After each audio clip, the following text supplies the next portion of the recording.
Bonjour et bienvenue dans notre moment de français, notre moment où on revisite des concepts de grammaire, des choses que vous connaissez déjà.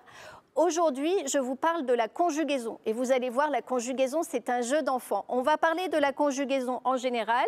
Dans d'autres épisodes plus tard, on pourra parler de certains temps en particulier. Mais aujourd'hui, je veux vraiment vous donner les bases de la conjugaison. Vous allez voir que c'est très facile. Allez, on y va. Pour faire ce travail, pour faire cette petite enquête sur la conjugaison, je vous propose de l'histoire du Petit Poucet. Vous connaissez l'histoire du Petit Poucet? C'est un petit garçon que ses parents ont perdu dans la forêt. Ils l'ont perdu dans la forêt, il s'est retrouvé dans une maison, c'était la maison de l'ogre, et maintenant l'ogre est en train de le poursuivre. L'ogre, qui se trouve fort las du long chemin, car les bottes de 7 lieues fatiguent fort leur homme, décide de se reposer, et par hasard, il s'assoit sur la roche où les petits garçons se cachent. Le Petit Poucet en profite pour lui voler ses bottes. Alors, dans cette phrase, j'ai repéré pour vous les verbes. On a le verbe trouve, le verbe fatigue, le verbe décide, le verbe s'assoit, cache et profite. Mais vous savez, quand on parle d'un verbe, on dit rarement l'ogre qui trouve, le verbe trouve. On va dire c'est le verbe trouver, c'est-à-dire qu'on va mettre ce verbe à l'infinitif. Les verbes, pour être désignés, sont désignés à partir du radical, c'est-à-dire ce qui va servir à faire la conjugaison. Trouve, on va pouvoir changer la fin du verbe. Il trouve au présent, il trouvait au passé, et on va les désigner par l'infinitif. C'est le nom de l'infinitif qui donne le nom de la famille du verbe, en quelque sorte. Allez, on essaye ensemble. Le Petit Poucet découvre une maison dans la forêt. Le verbe est ici, découvre, c'est le verbe découvrir. Et si on transforme cette phrase au passé, on aura le Petit Poucet découvrait, et j'ai gardé mon radical jusqu'ici, et là je rajoute ma terminaison, découvrait. Le Petit Poucet et ses frères découvrent une maison dans la forêt, encore le verbe découvrir, et vous avez vu qu'ici on a une terminaison, c'est la terminaison ENT, parce que le sujet de ce verbe, le Petit Poucet et ses frères, est un sujet qui est au pluriel, et donc une terminaison ENT qui marque un sujet au pluriel. Je découvre. Ça, c'est, on imagine que le Petit Poucet raconte son histoire et c'est lui, il dit « je découvre ». Et ici, on a une terminaison en « e », c'est le « je ». Nous découvrons, s'il parle de lui et de ses frères. Ici, on a « nous », c'est un pronom. Et on a une terminaison qui est « ONS ». Alors, si on prend une liste de verbes, on peut chercher quelle est la personne à laquelle ce verbe est conjugué. On va parler de première personne quand c'est moi. Moi tout seul, ce sera une première personne singulier, donc je. Une première personne plurielle quand c'est je et avec d'autres. Quand le Petit Poucet parle en disant moi et mes frères, il va dire nous. On a une deuxième personne quand on s'adresse à quelqu'un, tu, ou une deuxième personne plurielle quand c'est quelqu'un avec plusieurs personnes. Mais attention, ça peut aussi être une personne de politesse qui sera singulier, mais on va utiliser aussi ce « vous » qui a l'air d'être un pluriel. Et puis, il y a la troisième personne. La troisième personne, c'est il, elle, on, ou un groupe nominal. Et la troisième personne plurielle, il, elle au pluriel, ou un groupe nominal au pluriel. Alors, un petit texte de l'histoire du Petit Poucet. C'est la maman qui parle au papa du Petit Poucet et qui dit « Tu vois bien que nous ne pouvons plus nourrir les enfants.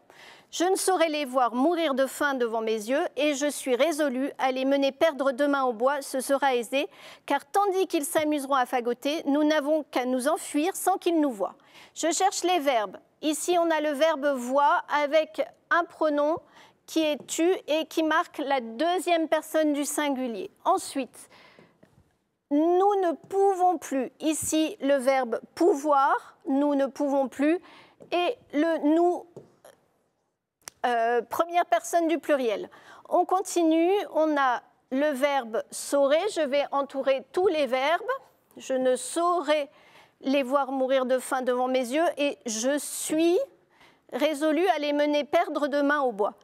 Sera, s'amuseront, avons, voient. J'ai entouré tous les verbes et maintenant je cherche tous les pronoms, en tout cas tous les sujets qui vont indiquer les personnes des verbes. Tu vois, nous ne pouvons. Ici, je ne saurais, on a je, c'est la première personne du singulier.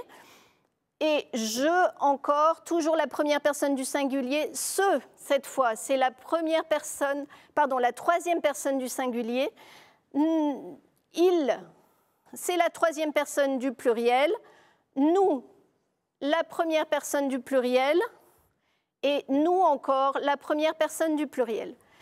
Donc, on a identifié toutes les personnes de ces phrases. Ici, on va essayer de regarder. À chaque fois qu'on a « je », on a certaines terminaisons possibles. Ici, avec « je », j'ai « ai ».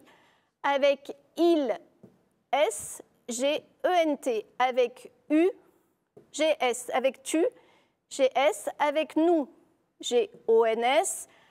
Avec « il », j'ai un « d ». On va voir qu'il y a en fait assez peu de possibilités. Quand on regarde sur la deuxième personne du singulier, on a toujours soit un S, soit un X. Et ça va marcher à tous les temps. C'est ce qu'on appelle la marque de la personne. Pour n'importe quel temps, on aura ces deux possibilités pour les marques des personnes. Pour la première personne du pluriel, nous, on a ONS. À tous les temps, systématiquement, quand on a la deuxième personne du pluriel, on a une terminaison avec ONS. Avec vous, la deuxième personne du pluriel, on a très souvent, la plupart du temps, une terminaison avec EZ et avec parfois TES pour quelques verbes qui sont assez irréguliers dont on reparlera plus tard. Et enfin, pour la troisième personne du pluriel, à tous les temps, on aura la marque NT. Et ça, c'est très intéressant parce que si vous voyez tu, si vous écrivez tu quelque chose, vous savez que de toute façon, à la fin du verbe, il va falloir mettre soit un S, soit un X. Le X reste très rare. La plupart du temps, c'est un S. Si vous voyez tu, vous mettez un S à la fin du verbe, vous avez juste dans 99% des cas. Si vous voyez nous et que vous terminez par ONS, vous aurez juste dans tous les cas. Si vous voyez il ou elle ou un groupe nominal pluriel et que vous mettez NT à la fin du verbe, vous aurez juste dans tous les cas également. Et avec vous, si vous entendez « et », vous savez tout de suite que c'est « et » qui s'écrit « EZ ». Donc vous voyez que les conjugaisons, en fait, sont beaucoup plus simples que tous les tableaux de conjugaison qu'on a pu apprendre. Il y a quelques trucs à retenir. Tu, ça va toujours fonctionner avec un S et vous ferez déjà beaucoup moins d'erreurs quand vous allez conjuguer les verbes. Alors, juste, on va faire attention à quelque chose. Il existe deux types de temps quand on fait de la conjugaison. Il y a ce qu'on appelle les temps simples. Dans les temps simples, le verbe est en un seul morceau, on va dire. Et puis, il y a les temps composés. Et dans ces temps composés, comme ici dans le petit poussé a disparu, on a un verbe qui fonctionne avec une auxiliaire et un participe passé. Ce participe passé, il va se terminer par « et », par « i » ou par « u ». Donc ici, le petit poussé a disparu. Vous vous rappelez les conjugaisons, les auxiliaires, c'est avoir ou être. Allez, je vous laisse 2 petites minutes pour chercher. Le verbe avoir conjugué au présent, j'ai, vous l'avez? Alors, auxiliaire être et auxiliaire avoir. On regarde. J'ai, tu as, il a, nous avons, vous avez, ils ont. Je suis, tu es, il est, nous sommes, vous êtes, ils sont. Et vous voyez que les auxiliaires sont très irrégulières. Mais vous pouvez quand même utiliser les petits trucs que je vous ai dit tout à l'heure. Quand on est avec la première personne du singulier tu, on a le S. Quand on est avec la deuxième personne du singulier tu, on a le S. Quand on est à la première personne du pluriel ONS. Quand on est à la troisième personne du pluriel, NT. Et ça marche aussi pour les auxiliaires qui sont pourtant parmi les verbes les plus compliqués à conjuguer. Retenez bien les auxiliaires parce que vous en aurez besoin à chaque fois que vous allez utiliser un temps composé. Par exemple, le passé composé, mais on reviendra là-dessus plus tard. Alors, en résumé, la conjugaison. Tu manges, tu mangeras, tu mangeais. Pour conjuguer, il faut trouver le radical du verbe. Le radical, ici, mange, à partir duquel on va proposer une conjugaison en ajoutant ce qu'on appelle une terminaison qui aura une partie marque du temps et une partie marque de la personne. Avec certaines personnes, comme ici avec la deuxième personne du singulier, on a des marques de personnes qui sont très régulières. À tous les temps, on trouve un S, à tous les temps et pour tous les verbes, à quelques exceptions près, vous avez vu qu'on peut trouver un X.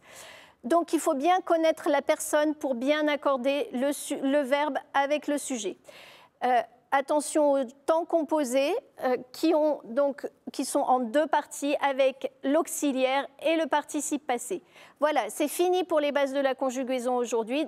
La semaine prochaine, on va pouvoir commencer à travailler sur les conjugaisons particulières de certains temps, le présent et puis ensuite le passé, le futur et ainsi de suite.